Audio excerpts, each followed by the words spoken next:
But besides all that, what have you been jamming since the last episode? Ah, man, I haven't jammed much, but you know, we're gonna talk about it later. But R.I.P. Sly Stone, a Hmm. really big pioneer into music in general. Hmm.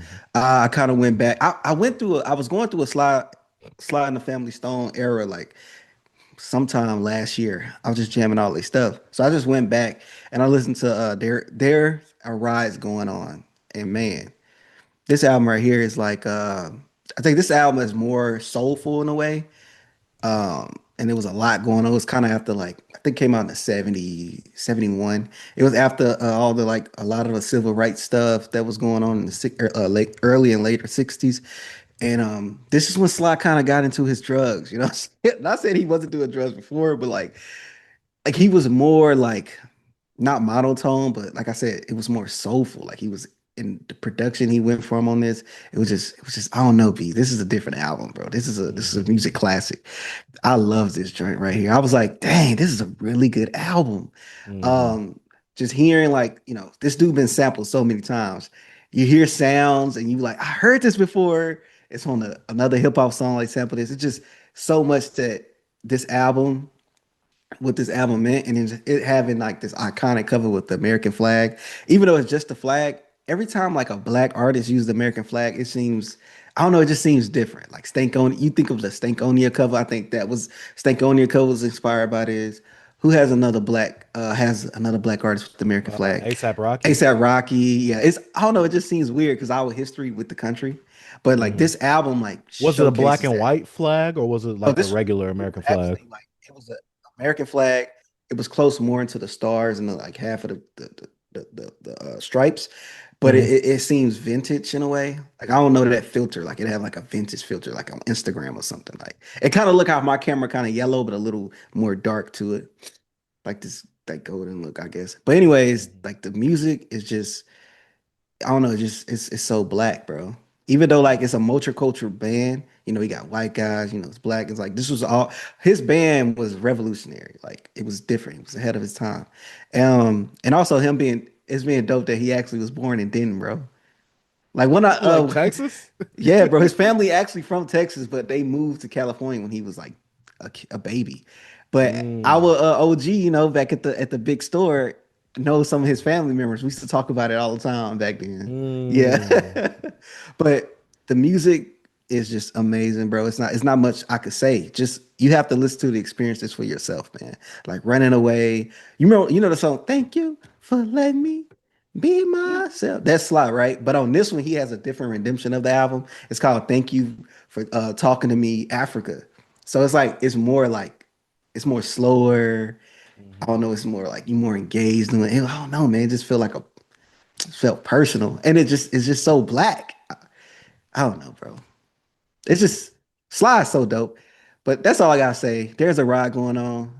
Check it out. And this is the extended played version. They got the extended edition out, so it has like different instruments on from different like three different instrumentals, which is dope. Mm. Regardless, because the production, this dude was heavily involved in the music, and I'm gonna talk more about it after when we talk about his passing. But yeah, what about you, B? What was the first thing you want to talk about today? I hate that you set the tone so strong because I'm Yeah. now in my, hazardous news reporter bag. I listened to the Juicy J and Logic album Oh, coming B, I off forgot like about that. Oh my coming God. off the Sly Stone and me talking about this. 'Cause I listened No, to some legendary stuff, but it's like, I always like to say like that stuff kind of for later. You set the yeah. tone so strong and now I'm about to talk about this insanity, B. I'm not gonna lie to you. But yeah, B, yes. I forgot this came out. Even though we I did talked about it too. last, I totally forgot. I completely forgot it came out too. But I forgot. I think I was on Twitter and like either Logic or Juicy J posted it and it somehow got in my algorithm. So I was like, F it. I'm gonna listen to it because I listen to the albums that we listened to this week. There's one album that Mhm. we reviewing this week that I didn't need to listen to that much because Right. like I listened to it already a crap ton as it is. And so I was like, all right, let me listen to something new. The Juicy J and Logic came out. And I remember when we first reported on it, I'm thinking it's Juicy J and Logic both rapping together. Thank the gods above. It's mostly Logic on the production. Hmm. I'm like, all right. And it's Juicy J rapping. And my thing with this, right? Juicy J, legend, iconic figure within hip hop. Never gonna disrespect his legendary status, his iconism. He's doing that thing where legendary rappers, or at least older Southern rappers, try and get in a rapper bag. And I'm like, oh, like throughout the album is Juicy J and Logic kind of like Logic conducting an interview with Juicy J because they're best friends, right? And he's kind of asking him questions, but it's also like we're getting a look into how Juicy J kind of sees things, but now we're getting a more not as introspective, but it's a lot more introspective than what we usually get from Juicy J bag. And I'm like, okay. And Juicy J is rapping on these beats. You know, Logic is obviously inspired by people like Jay Dilla, so he's gonna have the Jay Dilla horns here and there. The beats are a lot slower, but they are booming, so you can bump this within the whip, right? But it was just so surprising to me because I'm like, okay, the first song, I'm like, all right, I didn't hate this, and I didn't hear Logic. Second song, I hear him saying like, oh, like yeah, like I heard that you wanted to produce an album for someone, and I sent my shot out to you, and you said, yeah, let's do it. And I'm just like, Juicy J on this type of production, I would have never imagined, but I really do enjoy it, especially when it comes from, like I said, these older Southern rappers Mhm. getting in their more rapper bag. And I'm like, all right, Logic has some feature appearances here and there, but we have features from Project Pat, features from Wiz Khalifa. The first two songs on the version I listened to was censored, which was weird, but the rest of the Mhm. album had cussing in it. I was like, all right, that's a weird choice, especially when they says explicit. But besides that, I was thoroughly surprised. I have to eat my words. I actually really enjoyed this project from Juicy J. This is something different within his discography that we have not really gotten from him. I have to eat my words. And Logic, I enjoyed the production that you gave on this project as well. I really liked it. Juicy J and Logic, live and in color. Something I did not expect, but I'm happy that I listened to it. Okay. And yeah, I have That's to give Logic props on his productions too because I really enjoyed it.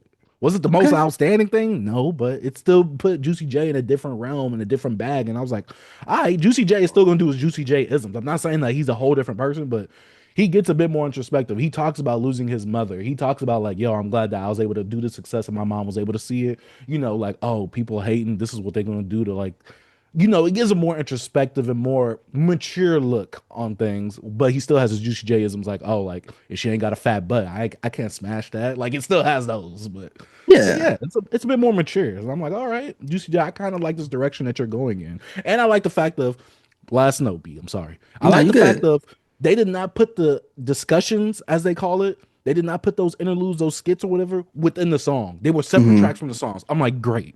Perfect. I do not need that added to the actual song because if I just want to get into the song, I can just get into the song. Right. I know it's a little thing. It's a little nitpick, but I'm glad that they did that. Thank you. But yeah, live and It's in kind color, of Juicy J and Logic. remember he put out a jazz album last year, like Hmm. at the end of the year. I never got to listen to it. I like what I'm gonna do, bro. This is one of my goals. I'm gonna listen to the Juicy J jazz album and I'm gonna go into the Logic album. I'm gonna try to do that. Okay, I'm gonna I try need it. to listen to the jazz album too, because now I'm just like, okay, okay, maybe I was missing something on that jazz album. Yeah. I'm gonna check it out. So my next project is a R&B album, 8 track joint. I never heard this guy's name, Felix Ames. It's called Cruel Cruel World, and I actually enjoyed this. Mm. It piqued my interest from the album cover. It's like every time I see an interesting album cover, I kind of check. It's like don't judge a book by a cover, but if you got a nice cover, I'm clicking it. Album covers is a lot to me. I love it. And shout out, I don't know if we put it. Did we put that in the notes about the album cover? The Grammys Yeah, making a new category about it. We didn't, but yeah, we could talk we about did. it We later. could But talk we about it could do later. a quick mention of it that they're All right. doing that whole album cover category now, best album cover. Okay, cool. But yeah, Felix Amos, he gives you in the vibes of like, it's like art, a neo soulish. Like he got a Hmm. little, like the instrumentation kind of feels live on some of the tracks. Um, Kind of fleshed out songs. They not too long, three around like 3 minutes. I probably need to re-listen to this again to kind of get my full scope of it. But Hmm. I enjoyed it fully. Vocally, he's not like blowing your head off. Like he's not crazy vocally, but he's manageable. He's good. He had Coda the Friend on here as a feature. It's the only feature. I don't know if you know. Are you familiar with Coda the Friend? I talked I about think him you've talked before. about him Yeah, before, and I've seen one of his vinyls in store before. yeah. But I really wish I freaking listed the songs I like on here. But overall, like as a project, I thought it was pretty good. I don't know if he have anything else. I didn't hear nobody talking about this. I don't know if he's a known person. Like I heard nobody talk about. I didn't see nothing about that Logic album. That's why I forgot about it. But instrumentations on here is good. He has one song on here that gives you old doo-wop vibes. I'm like, okay, he's a student of the game. I like that. You could tell that he studies the D'Angelos, even some of the like modern R&B guys. You know what I mean? And I liked it. I'm gonna have to revisit it more to like get my full feeling of the album because there's some stuff I listened to it so like on Monday, so it's like a lot of my thoughts about the album has kind of disappeared. Yeah, but of course. but overall, I thought it was a pretty good project right here. It's called it's by Felix Ames, Cruel Cruel World, 8 tracks, 24 minutes, man. It's a quick listen, pretty good. All right. I guess since you setting the tone like that, B, I'm gonna go ahead and Hmm. talk about another album I listened to. Maxwell's Black Summer's Night, the 2009 version, right? Because he Hmm. has a sequel with the same name, but it came out in a different year. This album is an album that I need some more listens to because this album is like short. It's like what 30 to 40 minutes. Hmm. And certain things, especially while I'm at work listening to this, I wasn't able to fully grasp it. And obviously, this is the album with Pretty Wings on there. And so I wanted to listen to it to see what it was like. But the actual short runtime is what really surprised me on this. But some of the instrumentation, some of the instrumentals that was on this project was good. Maxwell singing always is great as always. And Pretty Wings, we got that's a classic, right? That's a staple in Yeah. black music culture, right? Yeah. Yes, sir. Like I'm not okay. I'm about to say I'm not too absurd with saying that because that song is like even people listen to that song is so beautiful. The actual subject matter itself, that's a different story. I'm like, okay, Hmm. wow. But hearing that song, B, I'm not gonna lie. I was trying to sing that song this week. My voice was cracking, and I realized I just gotta let him sing it. I just gotta I just gotta mouth the words. You get what I'm saying? But yeah, Black Summer's Night. This is an album that I gotta do a bit more few listens to actually fully get it. But I enjoyed What you heard? sonically what this album was giving me. But yeah, Maxwell's Black Summer Nights, 2009. Like I said, guys, I'm going back in my bag. I'm studying. I'm trying to learn certain things. I'm trying to see what makes certain things great. Why is Maxwell such a legend within neo soul? Obviously, he is a legend, but Hmm. I want to be able to articulate that myself when it comes to actually having these conversations itself. But yeah, B, what's your next project if you My have next one? this is my last project I listened to this week. Well, I could there's some songs I listened to, but I'm gonna talk about the last album I listened to, and it was Slick Rick, The Art of Storytelling. So we're gonna obviously review Slick Rick's Victory. Victory. I said Victoria or something. Victory. And I want to see, 20 I mean, let's go back 26 years before, Victory came out. And let's see if he's gonna miss a step or anything. Because I ain't heard this album in forever, but a song that I always return back to because it's in some of my playlists is King Peace in the chess game with him and Cannabis. So I Mhm. went back to this and I'm like, yo, this joint's still dope, man. Mhm. I don't know, bro. I like Slick Rick. So like this project's still dope. Slick has the flow. I don't know if he I don't know if he the production on this one, I didn't really look, but like having a song, Street Talk with him and Big Boy, Nas on here with me and Nas Bring the Hardest is dope. This is Like the album with Outkast on it, right? yeah, it's really just it's Big Boy. Andre's not on there. It's Mm. featuring Outkast, but it's Big Boy on here. And like another dope song with him and Frozen, with him and Raekwon going back and Hmm. forth. Raekwon on there going, and it's so crazy because it had like I'm listening to Frozen, and I'm like it says Corey Woods. I'm like Corey Woods, and I'm like, bro, that's Raekwon, but it got his real name on here on Apple Music. But I'm like, last one it's Raekwon. Like, what are Putting you this whole government out there, man. yeah, I was like, did he decide to do that? I don't know. But Mhm. anyways, like overall, man, Slicker got his storytelling. He got some people that also that's like big fans of him doing like little intros in the beginning, like Redman got Nas. You got Corey Guns on here. I'm not Corey Guns, Peter Guns, Corey Guns' dad. Q-Tip has a little snippet. And I don't know, it's dope. And then he has like this one little nasty song called Adults Only. To my putting it in her butt. Slick, you a nasty man, Rick. You nasty man. I was like listening, I was like, yo, I totally forgot this song existed. But Mhm. yeah, Slick Rick the storytelling, bro. I enjoy this, man. So B, I gotta ask you a Also love question. that cover. What's up? I know this might sound blasphemous, Hmm. but hear me out. Taking the legendary iconicness of his debut album out, The Great Adventures Hmm. of Slick Rick. Does is the Art of Storytelling album better than the Great Adventures of Slick Rick? Is it greater? Like, is it better? Like, does it sound better? Like, are the verses better? Like, Prob and like I said, taking the it's hard. legendary It's and iconic dang. status out because we know that he Yeah. pioneered storytelling and rap a lot, right? But Yeah. But it's taking that hard. out, It's yeah, I know trying to take it out. Behind the Bars is probably my favorite Slick Rick project though, overall. Even though I hmm know it's him rapping and then like he's in prison, but hmm I love Behind Bars. Damn. I say no, B. Artist. I think the Great Adventures of Slick Rick is I like that one song with him and Big Boy way more than anything he did on Great Adventures of Slick Rick. yeah. I I know how like it you more feel than about Slick everything. Rick, B. I already know how you feel about Slick Lordy, Rick. lordy. We're gonna get into that when we talk We about go the we gonna victory talk about album. it. We're gonna talk about it.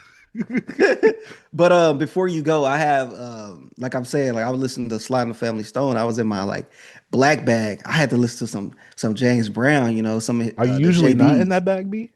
I'll be in my black bag all day because I'm black. But Are sometimes you you get in sure? your you get in your revolutionary bag, B. Sometimes you want to go back and Oh, fight the power, fight oh.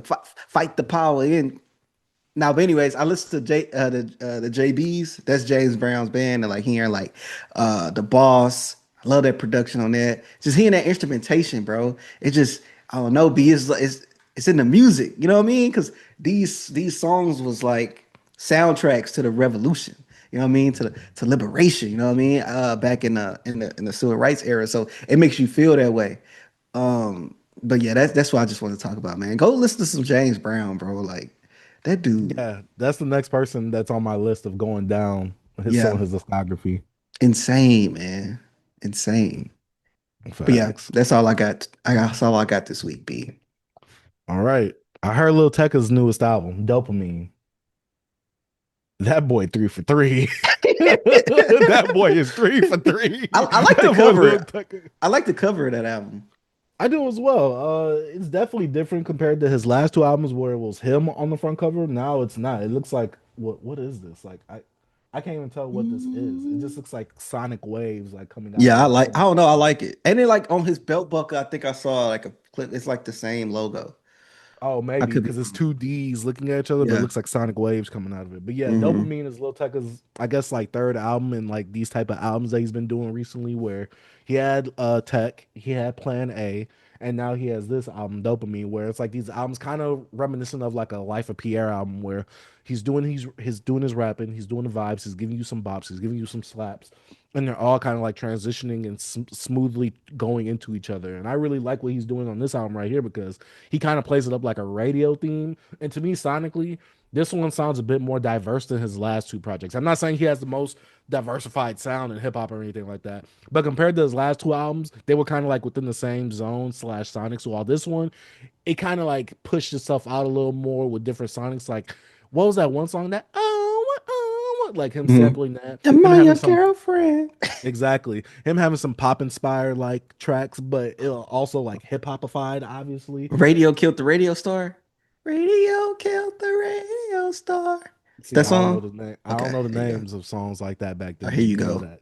Yeah, I don't. But going over this track list, I liked every song. Obviously, he has one feature on here with Ken Carson. I think Lil Tecca does best when he is on his own, obviously. But overall, for me, that half the plot when that came on, that's the third track because he put his first two heavy hitters, the singles, at the beginning. I'm like, all right, Lil Tecca, what are we doing here? Then he Mhm. put the half the plot in. I'm like, oh yeah, I'm all the way in here for this album, baby. Yes, sir. What are we doing?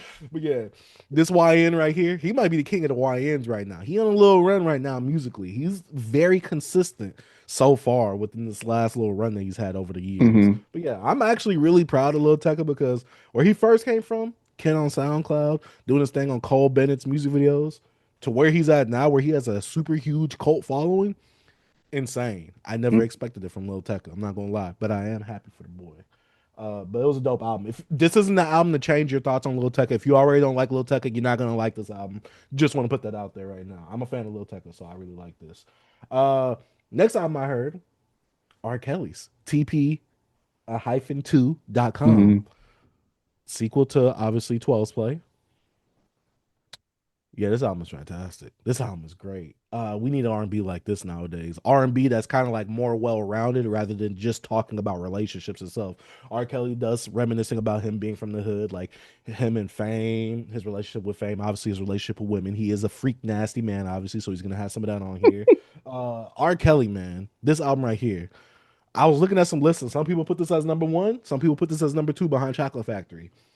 I understand it now because at first I'm like Chocolate Factory is kind of like that one. After Hmm. hearing the album in full, because we obviously know some songs off of this album, has some classic cult black songs on here.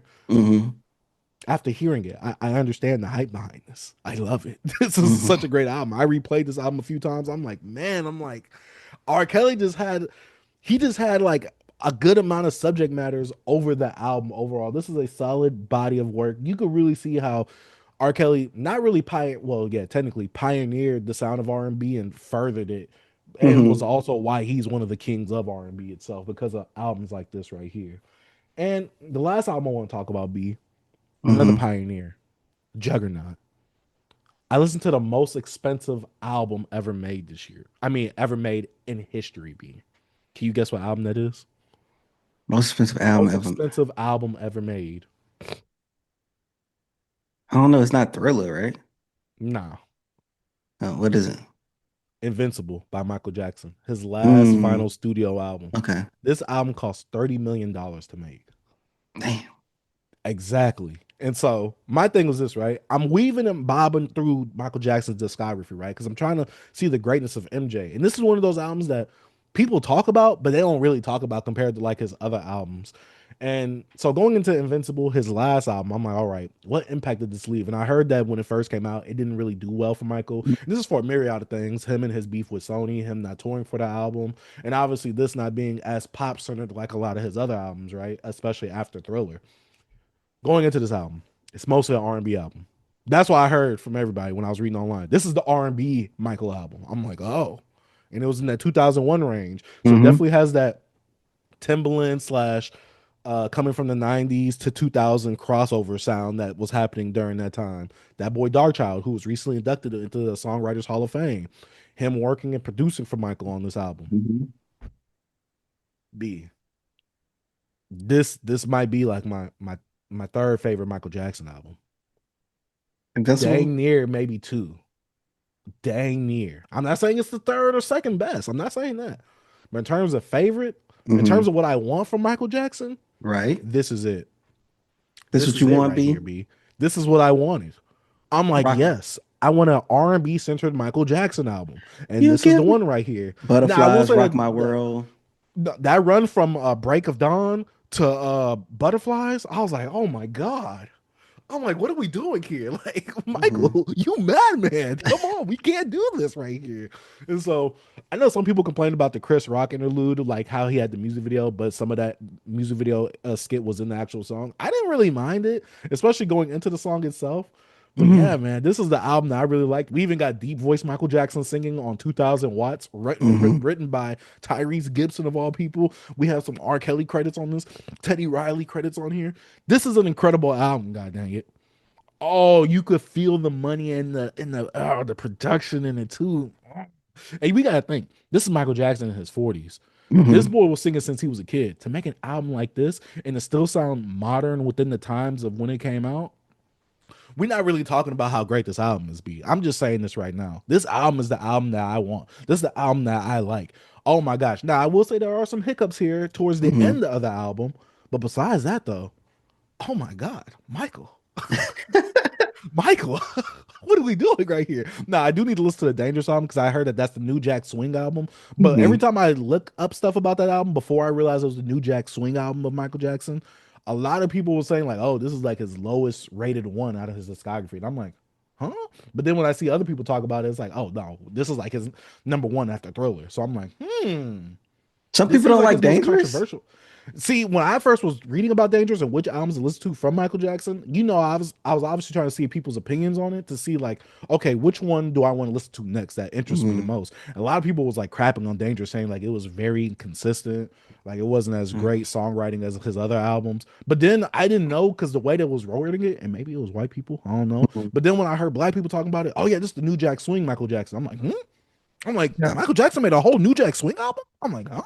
It's not.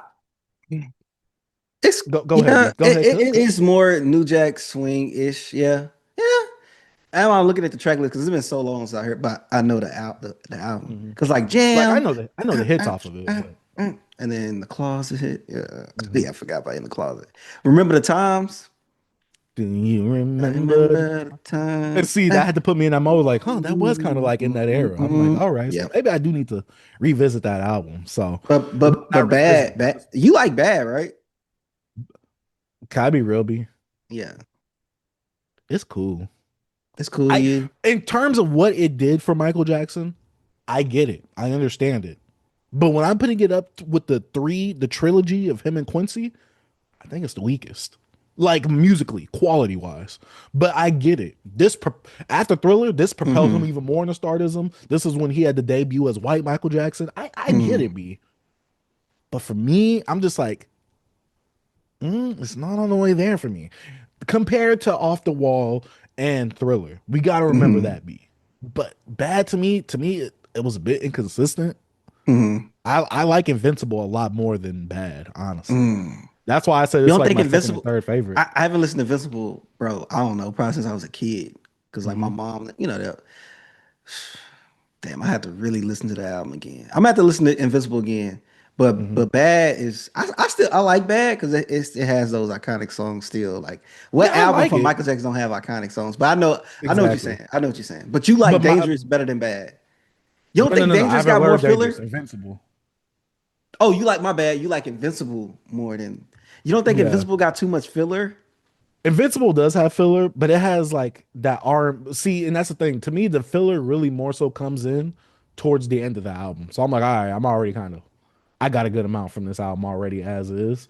Bad is kind of like mixed in between, and I'm like, all Uh, right. And there's just some songs sonically, I'm not all the way there with Mike on, yeah.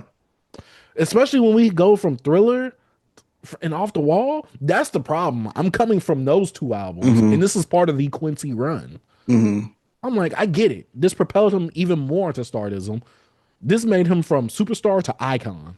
Cause you got like The Way You Make Me Feel, Dirty Hmm. Diana, like probably one of my favorite Michael Jackson songs of all time. I used to have that video downloaded on my Xbox back in the day. I bought it. Smooth Criminal, Bad, the Smooth actual Criminal, title yeah. track. Hmm. I get it, B. But there's some stuff on there. In fact, let me see because I probably have Bad on here and I have some of the songs that I like on here, which I gotta actually go back to.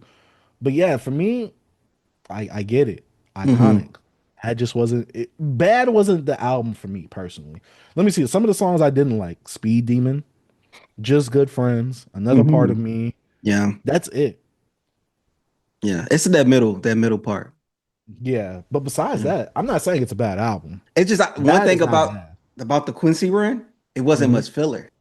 Like Yeah, exactly. if you go you put all three of those albums together, you probably gonna have five skippable songs in my opinion. 5 to 6, maybe. If you put all those albums together, To me, yeah, my opinion. I agree.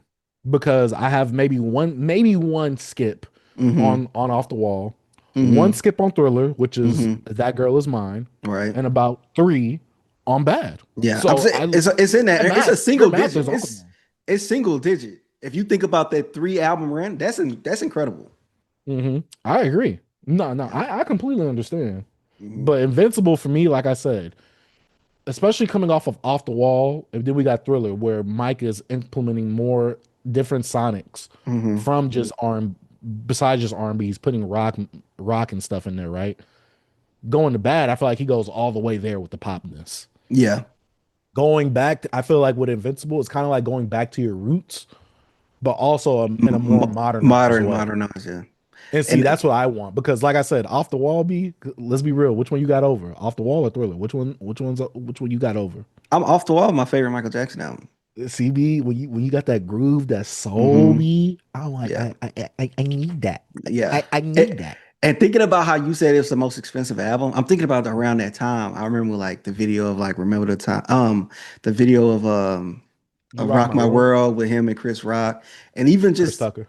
Mhm. no, Chris Tucker, my bad. With him and Chris Tucker. and then it felt like a movie how they did it, and that was a long Hmm. video, real like Hmm. really high production. And just I remember I think that year was that year the BET Awards when he came out, he performed Chris Tucker and all them. It probably was a year or so later, but that was Hmm. iconic. That was just so iconic around that time, and it was an Hmm. older Michael Jackson too, bro. I remember that whole era, bro. I'm old. Oh one, oh two, right there. Come on, man. I'm seasoned. Yeah, I found out one of my coworkers was born in like 2004, and I'm like, you didn't live to experience anything. I'm like, you my brother's age. I'm like, this is Man, oh insane. four. Bro, I was in the fourth grade, bro. Yeah, you're old. You should Oh be in my that retirement God. home soon. Hey, one But day, yeah. B. Hopefully my kids don't put me in a retirement home, B. Hey, B, what if they put you in a retirement home in the I'm like, hood? hey, nah. Hey, they better do their dad better than that, bro. That mean they really don't like me. I'm gonna be trying to escape that joint.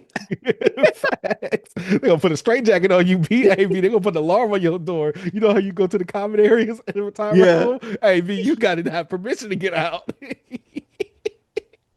Oh my God. But But yeah, yeah, bro.